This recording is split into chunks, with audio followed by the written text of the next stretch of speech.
Howdy do cockaroos, I have another video for you today. I have 2 more Reddit stories. I hope you enjoy. Here is the title of the first story. I caught my best friend's girlfriend cheating on him, but what I did next will haunt me forever. I don't know how to start this, but I guess the beginning is as good a place as any. I'm still trying to wrap my head around what happened, but the events have been eating at me ever since. This isn't just another I caught my best friend's girlfriend cheating story. No, this is far worse. This is a story about how I betrayed my best friend in the most unforgivable way, and how the guilt has been suffocating me ever since. It all started 3 months ago, during the summer. My best friend, Mike, and I had been inseparable since high school. We did everything together, from playing video games to getting into stupid fights with random people, to even working the same job at a local car dealership. Mike and I weren't the type of friends who just hang out on weekends. We were more like brothers. The kind of brothers who have each other's backs no matter what. That's why, when Mike started dating Emily, I immediately knew she wasn't the right girl for him. But I kept that opinion to myself, knowing how much Mike liked her. She had this strange charm, but I could tell something was off. There was always an air of mystery around her. She was beautiful, sure, but there was something more to her. Something that didn't sit right with me. At first, it was all little things. She would cancel plans at the last minute, make up weird excuses for why she couldn't hang out with Mike, or show up late to things. But Mike didn't seem to notice, or at least he didn't care. He was head over heels for her, and as his best friend, I supported him. Even if I didn't trust her, I trusted Mike to make his own decisions. I didn't want to ruin their relationship over something I wasn't sure about. The first time I suspected something wasn't right was during one of those weekends we usually spent together, just the 2 of us. We were hanging out at Mike's place, watching the game. He'd just gotten off the phone with Emily and was acting distant. At first, I didn't think much of it. Relationships have their ups and downs, right? But then he started staring at his phone a lot more than usual, checking it every 5 minutes like he was waiting for a message. That's when I noticed something strange. He had this look in his eyes. Like he was worried, but trying to hide it. "Everything okay?" I asked, trying to sound casual. Mike didn't answer right away, and I could tell something was bothering him. He brushed it off, but I knew him too well. I pushed a little more, but he got defensive. He wasn't the type to talk about his feelings easily, so I dropped it, not wanting to push him too hard. But the next few days, I noticed more signs of trouble. Mike seemed distracted, always checking his phone, acting like something was off. He even started missing work, calling in sick for no reason. I knew Mike didn't like skipping work unless something serious was going on. The thing was, he wouldn't talk about it. Not to me, not to anyone. Then, one night, things took a turn that I'll never forget. It was a Friday, and Mike and I were heading to the bar after work to unwind, like we always did. Emily wasn't there, which was odd because she usually showed up with Mike. But that night, she wasn't answering her phone, and Mike seemed off, like something was gnawing at him. We were a few drinks in when Mike finally said something that changed everything. "I think Emily's been seeing someone else," he said quietly, his eyes clouded with uncertainty. I froze. I knew what he was about to say, but I wasn't ready to hear it. Mike had always been loyal, and he would never suspect anything unless it was a big deal. "Are you sure?" I asked, trying to keep my voice steady. "I don't know," he replied, looking down at his drink. "But I've been feeling it for a while. I've caught her acting strange, disappearing for hours at a time, not answering my calls. She always says she's busy with work or her friends, but I know something's off." Now, I could have told Mike that I had already suspected something wasn't right. I could have told him I didn't trust her from the start. But I didn't. I didn't want to be the one to confirm his worst fears. So, instead, I did the one thing I thought was right at the time. I kept my mouth shut. That night, after we left the bar, Mike and I went our separate ways. He was clearly upset, and I knew it was killing him. I stayed up for a while, wondering what I could do to help him. But nothing came to me. I felt guilty, not for keeping quiet, but for not taking the opportunity to warn him when I should have. The next day, I decided to confront Emily myself. I wasn't sure why. Maybe I thought I could find out the truth before Mike did. Maybe I thought I could save him from the pain of finding out what I already knew. So, I showed up at her apartment unannounced. I didn't know what I was expecting, but I wasn't prepared for what I saw. Emily wasn't home when I got there, but her car was in the parking lot. I waited outside for about an hour, hoping she'd come back. When she finally did, I followed her inside, hoping to catch her off guard. And catch her off guard I did. She didn't know I was there, so when she walked inside, she didn't see me standing in the doorway. I could hear her talking on the phone, her voice muffled but clear enough to make out the words. "Yeah, I can't believe he hasn't figured it out yet. He's so clueless," Emily said, laughing. "I'll keep stringing him along until I'm ready to break it to him. He's so pathetic, it's almost funny." I felt a wave of disgust wash over me. My heart was racing, but not from fear. From anger. I had no idea who she was talking to, but I could tell she was playing Mike. The girl he trusted, the one he thought was his future, was just using him. The realization hit me like a ton of bricks. I should have left right then and there. I should have walked away and told Mike everything. But instead I stayed. I wanted to know how deep this betrayal ran. I wanted to see just how far she would go. And that's when it happened. Emily hung up the phone, and I could hear footsteps coming toward the door. I panicked. There was nowhere to hide. The only thing I could do was confront her. So I did. "Emily," I said, my voice shaking with a mix of anger and disbelief. "What the heck is going on?" Her face turned white when she saw me standing there. She stammered, but there was no excuse she could give. I saw the guilt in her eyes, the realization that she'd been caught. But she didn't apologize. No, she stood there, defiant, and told me something I'll never forget. "Don't you dare tell Mike," she said coldly. "If you do, I'll make sure he never speaks to you again." The words cut deep. She wasn't worried about Mike's feelings. She was only worried about protecting herself. In that moment, I made a decision I'll never be able to undo. I promised her I wouldn't say anything. I walked out of her apartment, and didn't tell Mike a thing. The guilt that followed was unbearable. Every time I saw Mike, every time I spoke to him, I felt like I was lying. I knew the truth, and he didn't. He still trusted her, still loved her. I had betrayed my best friend for a girl who didn't care about him. But it didn't end there. Weeks passed, and the tension between us grew. I watched Mike fall deeper into his relationship with Emily, completely oblivious to the reality I knew. It was killing me. I'd see him call her, text her, and I'd feel this crushing weight in my chest, wondering when he was going to find out the truth. Every time I saw him smile, knowing it was based on a lie, it tore me apart inside. I started distancing myself. I'd tell Mike I had to work late, or I had plans with others just to avoid being around them. The guilt was too much to bear. Eventually, Mike noticed. He'd asked me if everything was okay, if I was mad at him, but I couldn't bring myself to tell him what had happened. I'd brush it off, pretending everything was fine, even though inside, I was drowning. One night, after weeks of feeling like I was suffocating, Mike called me over to his place. It was late, and I wasn't sure what he wanted, but I knew something was up. When I walked through the door, I found him sitting on the couch, his face pale and drawn. "She's gone," he said, his voice barely above a whisper. I froze. I had no idea what he was talking about. "Gone?" I asked, my heart racing. "Emily. She left me. She's been seeing someone else the whole time." The words hit me like a ton of bricks. I had no idea how to respond. The only thing I could think to do was sit there, numb, as Mike cried. I wanted to comfort him, but I knew I couldn't.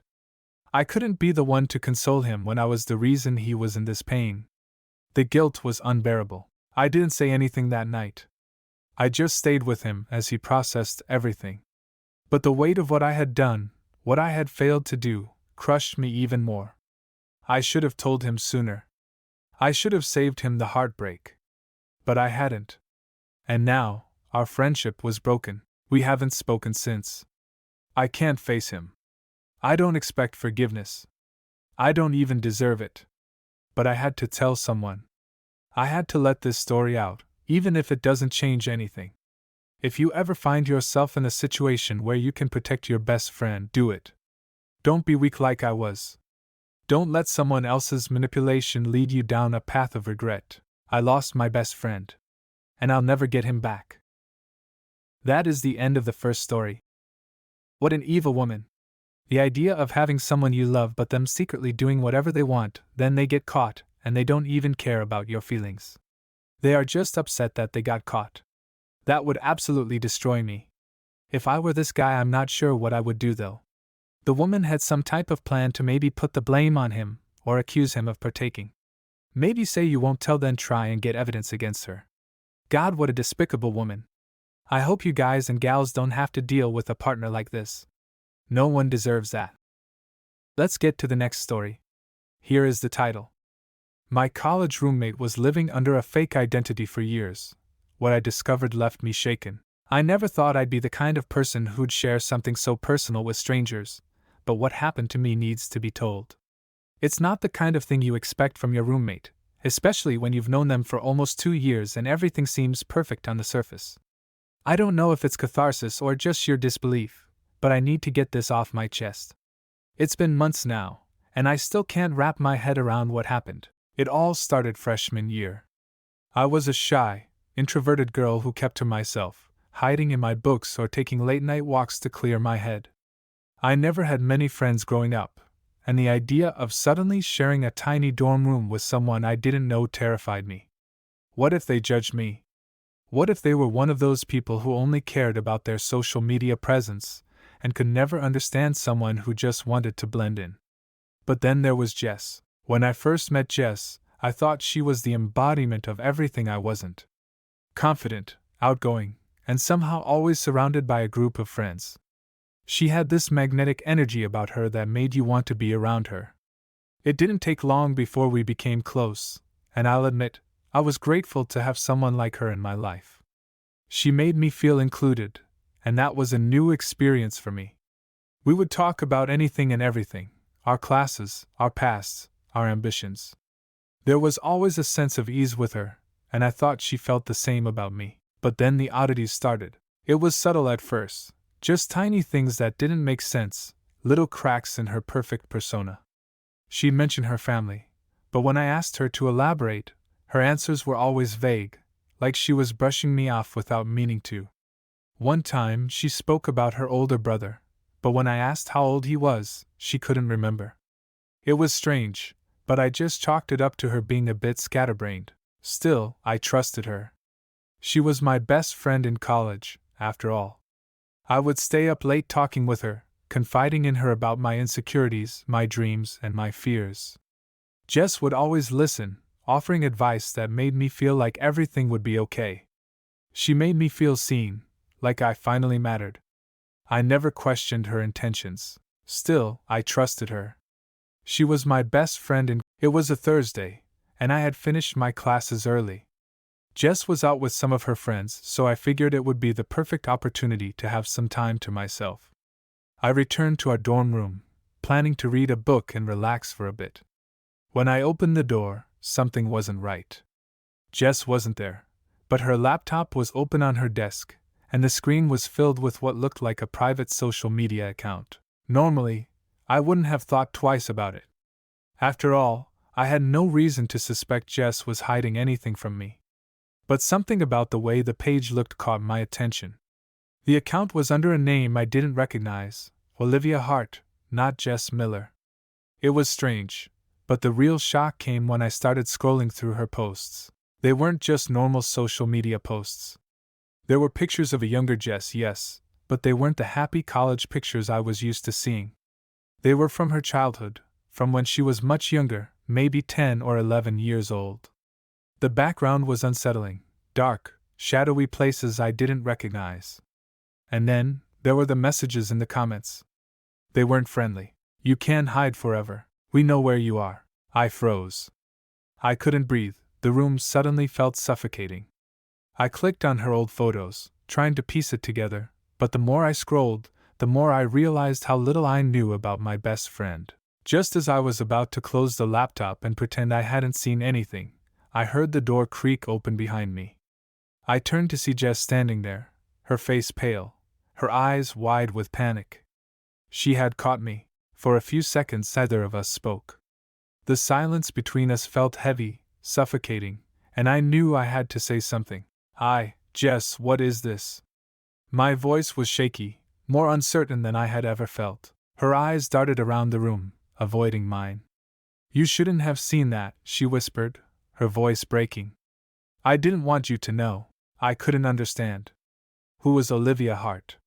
Why was Jess using a different name? And what were those disturbing messages?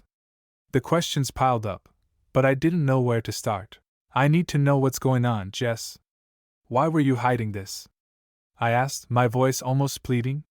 It felt like I was talking to a completely different person. Jess took a deep breath, then slowly sank onto her bed, staring at her hands. For the first time, I saw the cracks in her facade, the mask she had worn for so long. She wasn't the confident, outgoing Jess I had known. She was vulnerable, scared even. It's not what you think, she began, her voice trembling. I wasn't always, this. She paused, taking another shaky breath. I'm not really Jess Miller. That's not my real name. My real name is Olivia Hart. I felt my heart drop. She wasn't Jess. This entire time, I had been friends with someone else, someone who wasn't who they said they were. I didn't know what to say. I didn't want to lie to you, she continued. But I had to. I've been running for years. My family, they weren't what they seemed. They were dangerous. My real family, they did things. Bad things. I changed my name and left everything behind when I was 16. My mind raced as I tried to process the information. It didn't make sense. Jess, Olivia, had always seemed so perfect. How could someone with her charm, her confidence, be hiding such a dark past? What had she really been running from? They'd been looking for me for so long, she said, her voice cracking. The people I ran from, they don't forget. And they won't stop. I've been trying to stay hidden, to build a life where they can't find me. But now that you've seen this, I don't know what to do. They know I'm here, and they won't stop until they get me back. I felt like the world was spinning around me. This was my best friend, the girl I had trusted, the one I had confided in about everything. But now, she was someone entirely different, a stranger, a woman with a past so dark it had followed her across state lines. I don't want to be alone anymore, she whispered, her voice barely audible. I've been running all my life, and I can't keep doing it. I'm scared. I didn't know how to respond. How could I comfort her? I had no idea what it was like to live in constant fear, to be chased by something from your past you couldn't escape. But in that moment, I realized just how much Jess had been carrying. She wasn't just hiding from people. She was hiding from herself. The weeks that followed were a blur. Jess, or Olivia, wasn't the same. She became withdrawn, secretive. We still talked, but it wasn't the same. The lightness we once shared had been replaced by a weight I couldn't shake. Every day, I wondered if she was still hiding something, if there was more to her story than what she told me. I watched her closely, saw her checking the locks on the doors at night, glancing nervously at anyone who came too close. The tension was palpable, and then, one day, she disappeared. I came home to find our dorm room empty, her things gone. No note, no explanation. It was like she had evaporated into thin air. I checked the school's Facebook page, hoping for some kind of message, but there was nothing. She had vanished. I don't know where she went, and I don't know if I'll ever see her again. But I know one thing for sure. Jess, or Olivia, wasn't the person I thought she was. She was running from something far darker than I could ever have imagined, and now, she was gone. I have so many unanswered questions, and I don't know if I'll ever get the closure I need, but I'll never forget the girl I thought was my best friend, and the terrifying secret that changed everything. That is the end of the story. What a weird situation. I wouldn't know how to react to this. Getting the revelation that your friend isn't who they said they were and is in trouble. Then they randomly disappear and you have no idea what happened, where they went or who they truly were. You are just left sitting there with nothing. Then you possibly never see them again. What do you even do? I hope you enjoyed the stories. There is a link in the description for my Reddit Stories playlist. Go watch them if you like. Have a great day.